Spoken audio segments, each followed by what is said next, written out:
સુરતના લિંબાયતમાં ભગવાનની મૂર્તિની ચોરી થતા આક્રોશ જોવા મળ્યો છે। લિંબાયત પોલીસ સ્ટેશન બહાર હિન્દુ સંગઠનોનો મોરચો।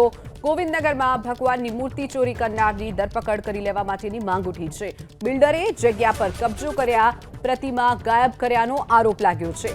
30 વર્ષથી આ સ્થળ પર ભગવાન જગન્નાથજી તિરુપતિ બાલાજીનું મંદિર આવેલું છે। પ્રતિમા ગાયબ કરનાર બિલ્ડર સામે કાર્યવાહી કરવામાં આવે તેવી સ્થાનિકોની માંગ છે।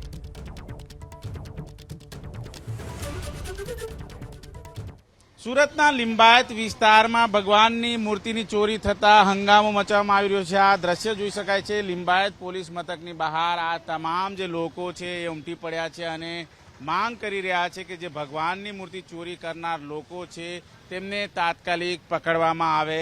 દ્રશ્યમાં જોઈ શકાય છે અત્યારે હાલ આ લિંબાયત પોલીસ મથકની બહાર હિન્દુ સંગઠનો છે એ અત્યારે હાલ આવી ચૂક્યા છે। તેમની પાસેથી જાણીશું કે આખરે ઘટના શું ઘટી છે। આપ જણાવો, શું ઘટના બની છે?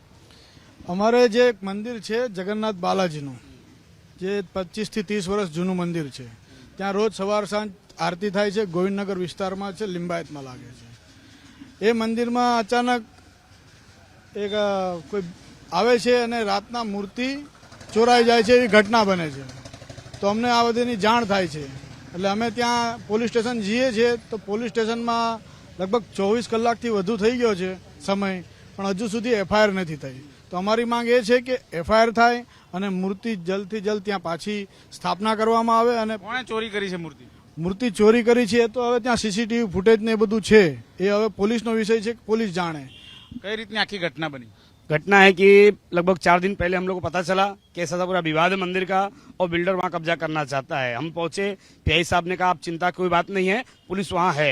लेकिन रातों रात पुलिस वहां से हट जाती है और मूर्ति गायब हो जाती है। ये घटना है उसके अंदर।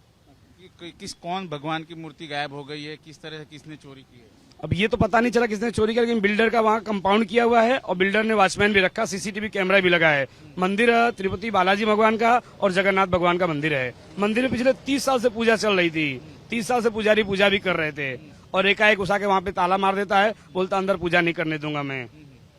क्या मांग है आपकी? हमारी मांग है जिसने भी मूर्ति चोरी किया है उसके खिलाफ एफआईआर होनी चाहिए और कड़ी सजा होनी चाहिए उसको। બિલકુલ જોઈ શકાય છે અત્યારે હાલ જે હિન્દુ સંગઠનો છે લિંબાયત પોલીસ મથકે આવી ચૂક્યા છે અને માંગણી કરી રહ્યા છે કે મૂર્તિ ચોરી કરનાર શખ્સને તાત્કાલિક પકડીને ફરિયાદ દાખલ કરવામાં આવે। કેમેરામેન રાકેશ પાનવાલા સાથે ધનરાજ બાગલે, એબીપી અસ્મિતા, સુરત।